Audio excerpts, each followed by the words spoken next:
எல்லாருக்குமே வணக்கம். நம்ம சேனலுக்கு என்ன படத்தை பத்தி பார்க்க போறோம் அப்படின்னு சொல்லி பார்த்தோம்னா, நம்ம மலையாளத்துல இருந்து தமிழ் டப் பண்ணி சோனில ஓடிடி சேனல்ல தலைவன் அப்படின்னு சொல்லி ஒரு படம் ரிலீஸ் ஆயிருச்சு. அந்த படத்தை நான் இப்பதான் ரீசெண்டா பார்த்தேன். ஏன்னா நிறைய டைம் கிடைக்கல. பட் இருந்தாலும் அந்த படத்தை நான் ரிவ்யூ படம் பார்த்துட்டு, ஏங்கப்பா இந்த படத்துக்கு நம்ம என்ன இத்தனை நாளா பார்க்க மாட்டோம். இதை மலையாளத்துல நம்ம பார்த்துருக்கலாமே, 3 மாசம் வெயிட் பண்ணிட்டோமே அப்படிங்கிற மாதிரி ஒரு காலம் இருந்துச்சு. பட் தலைவன் அப்படிங்கிற படம் சோனி லைவ் ஓடிடி தளத்துல ரிலீஸ் ஆயிருந்துச்சு. ஓகே, இதோட டியூரேஷன் டைம் அப்படின்னு எடுத்துட்டோம்னா 2 மணி நேரம் 11 நிமிஷம் தான் இந்த படத்தோட டியூரேஷன் டைம்.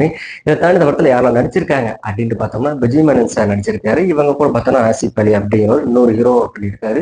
இவங்க கூட மியா ஜார்ஜ் நடிச்சிருக்காங்க. மியா ஜார்ஜ் அப்படின்னு எடுத்துட்டோம்னா இவங்க தமிழ்ல வெற்றிவேல் படத்துல நடிச்சிருப்பாங்க. இதை தாண்டி சில படங்களுமே அவங்க பண்ணியிருக்காங்க. சரி, ஓகே, இந்த படத்தோட கதை என்னவா இருக்கும்? இது வந்து ஒரு கிரைம் ஸ்டோரி. நல்ல இன்ட்ரெஸ்டிங்கான ஒரு கதை தான், எனக்கு படம் பார்க்கும்போது தெரிஞ்சு. அப்படி கிரைம் ஸ்டோரி அப்படின்னு சொல்லி வரும்போது எனக்கு தெரிஞ்ச இந்த படத்தோட கதையை ஷார்ட்டா சொல்லி எடுத்தோம்னா, கேரளால ஒரு போலீஸ் ஸ்டேஷன். அந்த போலீஸ் ஸ்டேஷன்ல சப் இன்ஸ்பெக்டரா ஜாயின்ட் ஆக நம்ம ஆசிப் அலி சார் வராரு. அங்க இன்ஸ்பெக்டரா இருக்கிறவர் தான் நம்ம விஜய் மேனன். பட் இருந்தாலும் 2 பேருமே நேர்மையானவங்க. ஒருத்தருக்கு ஒருத்தர் ஜெராக்ஸ் எடுத்து வச்சு அப்படி இருக்கும். அந்த மாதிரி ஒரு கேரக்டர்ஸ் தான் 2 பேருமே. ஒரே மாதிரி 2 பேர் இருந்தா 2 பேருக்குள்ள ஈகோ வராது. அந்த ஈகோ இந்த படத்துல 2 பேர்த்துக்குமே வருது. பட் இருந்தாலும் இந்த ஒரு சுச்சுவேஷன்ல நம்ம விஜய் மேனன் சாரோட ஒய்ஃபை ஒருத்தர் வெட்டிடுறாரு. அவரு ஜெயிலுக்கு போயிடுறாரு. பட் அந்த வெட்டுனவரோட மனைவி, என் கணவர் ரிலீஸ் பண்ணுங்க, ஜாமீன் கொடுங்க, நீங்க மனசு வச்சா முடியும் அப்படின்னு சொல்லி அவர் பின்னாடியே சுத்த, ஒரு நாள் விஜயமேனன் சாரோட வீட்டு மாடியிலேயே இவங்க இறந்து கிடக்க, ஓகே இந்த கொலையை இவர் தான் பண்ணியிருப்பாரு, தான் மனைவி வெட்டுனவரோட மனைவியை நான் வெட்டுவேன் கொல்லுவேன் அப்படின்லாம் கூட இவர் பண்ணியிருக்கலாம் அப்படின்னு சொல்லி ஒரு சுச்சுவேஷன்ல இவரை அரெஸ்ட் பண்றாங்க. பட் இருந்தாலும் எனக்கு எதிரியா இருக்கிறவன் தானே, இவனோட கேஸ், இந்த கேஸ் நான் தான் ஹேண்டில் பண்ணுவேன் அப்படின்னு சொல்லிட்டு அவர் அந்த கேஸை ஹேண்டில் பண்ண ஆரம்பிக்கிறாரு. அதுக்கப்புறம் இந்த கொலையை யாரு தான் பண்ணா, ஏன் அந்த பாடி அங்க வரணும் அப்படிங்கிறது தான் இந்த படத்தோட கிளைமேக்ஸே. நான் சாப்பிட்டா சொல்லியிருக்கேன். இந்த படத்துல ஏதாச்சும் மைனஸ் இருக்கு அப்படின்னு கேட்பீங்க. படத்துல நடிச்ச ஒவ்வொரு கேரக்டரும், விஜய் மேனன் சார் ஆகட்டும், மாசிப் சனி ஆகட்டும், 2 பேருமே அச்சஸ்ன்னு ஒரு நேரடியா ஒரு போலீஸ் சார் பார்த்தா எப்படி இருக்கும், அதே மாதிரி தான் நேச்சுரலா இருந்துச்சு. எனக்கு படம் பார்க்கும்போது அது நல்லாவே தெரிஞ்சுது. அதை தாண்டி சொல்லணும் அப்படின்னு பார்த்தோம்னா, படத்துல நடிச்ச ஒவ்வொரு கேரக்டருமே அவங்க கேரக்டரை செம்மையா பண்ணியிருக்காங்க. அது விஜயநகன் சார் கூட ஃப்ரெண்டா ஒரு போலீஸ்கார் இருப்பாரு. அவருமே கொடுத்த கேரக்டர் கரெக்டா பண்ணியிருப்பாரு. இதுல கிளைமேக்ஸ்ல ஒரு ட்விஸ்டான ஒரு கேரக்டர் காமிப்பாங்க. இவங்க தான் பண்ணாங்க நினைச்சு அந்த கேரக்டரோட பர்ஃபார்மன்ஸுமே நல்லா இருந்துச்சு. இதுலயும் பாத்தீங்கன்னா அவரோட மனைவியை வெட்டினவர ஒரு கேரக்டர் ஜெயில 2 நிமிஷம் தான் காமிப்பாங்க. அவங்க வந்து தமிழ்லயும் ஒரு ஒரு படம் பண்ணியிருக்காரு. அவரோட கேரக்டருமே கரெக்டா இருந்துச்சு. மியா ஜார்ஜுமே வந்து பெருசா ஒரு கேரக்டர்ல ஒரு மனைவிய வந்து போறாங்க. பட் அதுவும் ஒரு இம்பார்ட்டன்ட் ரோல் தான். ஏன்னா இந்த படத்தை நடிச்ச எல்லா கேரக்டரும் இம்பார்ட்டன்ட் ரோல் தான். எதாண்டி சொல்லணும் அப்படின்னு பார்த்தோம்னா, இந்த படத்துல பெருசா ஏதாச்சும் நீங்க குறை சொல்லணும் அப்படின்னு இருந்துச்சுன்னா, இது ஒரு கிரைம் ஸ்டோரி. கிரைம் ஸ்டோரி அப்படின்னு எடுத்துட்டாலே லாஜிக் அப்படிங்கிற ஒரு விஷயத்தை மட்டும்தான் நீங்க வந்து நோட் பண்ணாம இருக்கணும். பட் இருந்தாலும் இந்த படத்துல சொல்லணும் அப்படின்னு நினைச்சிட்டா, ஒன்று நிறைய சீனை நான் சொல்லலாம்.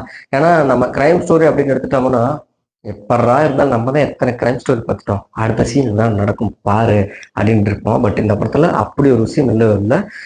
எந்த ஒரு சீனுமே நம்மளால கணிக்க முடியல. இவங்க தான் கொலை பண்ணியிருப்பாங்க, இவங்க தான் கொலை பண்ணியிருப்பாங்களா, என்ன போயிட்டே இருக்குது. இவங்க கொலை பண்ணிப்பாங்க, அவங்க இந்த ஒரு கேஸுக்காக அவங்க யாரு என்னங்கிற ஒரு டீட்டெயில் காட்டி, அதே மாதிரி 2 பேரோட சைடும் ஒரு டீட்டெயில்ஸ் காட்டி, இந்த கொலையை யார் பண்ணியிருப்பாங்க, இவரால் பாதிக்கப்பட்ட ஒவ்வொருத்தரையும் போய் வெயிட் பண்றாங்க. பட் அதுவுமே யாரோ ஒருத்தர் அப்படிங்கிற மாதிரி போயிட்டு, இன்னும் இத்தனை பேர் சொல்றாங்க, அப்படி எவன் தாண்டா கொலை பண்ணியிருப்பான், இதுக்காகவே எனக்கு கிளைமேக்ஸ் படத்தை பார்க்காம விட மாட்டேன்டா அப்படிங்கிறதுக்காகவே இந்த படத்தை நான் 2 நேரம் 10 நிமிஷம் அப்படிங்கிறத விடாம பார்த்தேன்.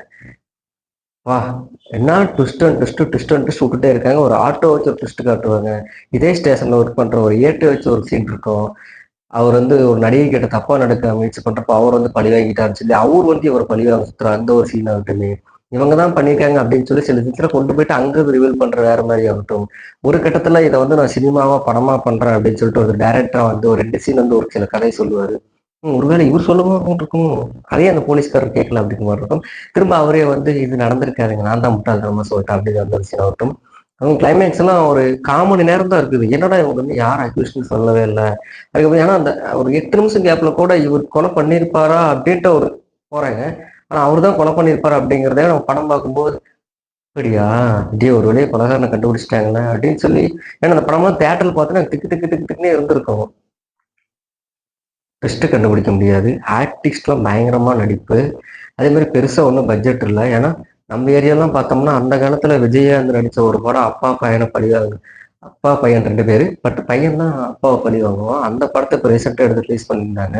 அதெல்லாம் ஏகப்பட்ட பில்டப் பண்ணாங்க. பட் ஒரு படமா அது ஒரு ஆவரேஜா போயிட்டு இருந்துச்சு. அது எதுக்காக சொல்றேன்னா, மலையாளத்துல சமீப காலமா இந்த பாலியல் தொல்லையெல்லாம் போயிட்டு இருக்கலாம். ஏன்னா நம்ம சொல்லப்போனா மலையாளத்துல வந்து அட்ஜஸ்ட்மெண்ட் செய்யாத நடிகையே இல்ல அப்படிங்கிறப்போ, அது அவங்கள பொறுத்தவரைக்கும் நம்ம சினிமால பாலியல் தொல்லை போயிட்டு இருக்கு அப்படின்னு சொல்லலாம். இது எல்லா துறையிலுமே நடக்க தானே செய்யுது அப்படின்னு சொல்லி அங்க இருக்கிறவங்கலாம் சொன்னாலுமே கூட, மலையாளத்துல நம்ம மோகன்லால்லாம் வந்து 1000 பேர சக்சஸ் பண்ணிட்டான் அப்படின்னு சொல்லி ஒரு பார்ட்டியில வச்சாரு அப்படின்னு சொல்லியிருந்தாங்க. அப்படி கேட்கும்போது நல்ல நல்ல படங்களா குடுக்குறாங்க. பட் ஏன் இவங்க நல்ல மனசுங்களா இல்லாமலா இருக்காங்களே! அப்படிங்கிற மாரி எனக்கு தோணுச்சு. அத சொல்லணும்னு நெனச்சேன்.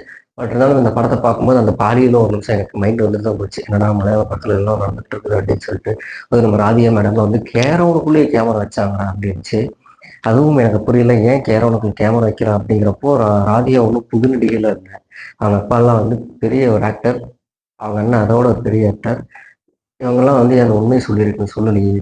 பட் இப்பயாவது சொன்னாங்கன்னு சந்தோஷப்படுறத விட, இவங்கலாம் நடிச்சு முடிச்சுட்டாங்க. அதுக்கப்புறம் நமக்கு யார் வாய்ப்பு குடுத்தா என்ன, குடுக்காட்டி என்ன? நம்ம தான் ஒரு பெரிய கட்சியில ஜாயிண்ட் ஆகிட்டோம். நமக்கு தான் பல்கான பணம் வந்துருச்சுன்னு கூட அவங்க சொல்லியிருக்கலாம். பட் அதுக்கெல்லாம் நான் போக வரல. பட் ஒரு படமா பார்க்கும்போது இந்த படம் ஒரு நல்ல படம். எந்த ஒரு இடத்துலயுமே ஆபாசம் அப்படிங்கிறது இல்ல. பட் சில இடங்கள்ல வந்து வெட்டு குத்து அந்த மாதிரிலாம் இருக்கும். அதுவும் நம்ம தமிழ் படம்லாம் வந்து ஓட்டி குத்துனா அப்படியே பறந்து போய் விழுவுற மாரி தெரிக்கிற மாதிரிலாம் ஃபைட் இல்ல. ரியலா ஒரு ஃபைட் நடந்தா எப்படி இருக்குமோ அந்த மாதிரி இந்த படம் இருந்துச்சு. ஓகே, டைம் இருந்துச்சுன்னா பாருங்க. கண்டிப்பா அது ஒரு நல்ல படம் தான். உங்களுக்கு வந்து எந்த ஒரு விதத்திலையும் படம் சலுப்படிக்கிற மாதிரி இருக்காது. அடுத்தடுத்த ட்விஸ்ட் சீன் என்னவா இருக்கும் நீங்களே யோசிக்கிற தான் இருக்கும். மீண்டும் அடுத்த வீடியோவில் சந்திக்கும் வரை அனைவரும் நன்றி.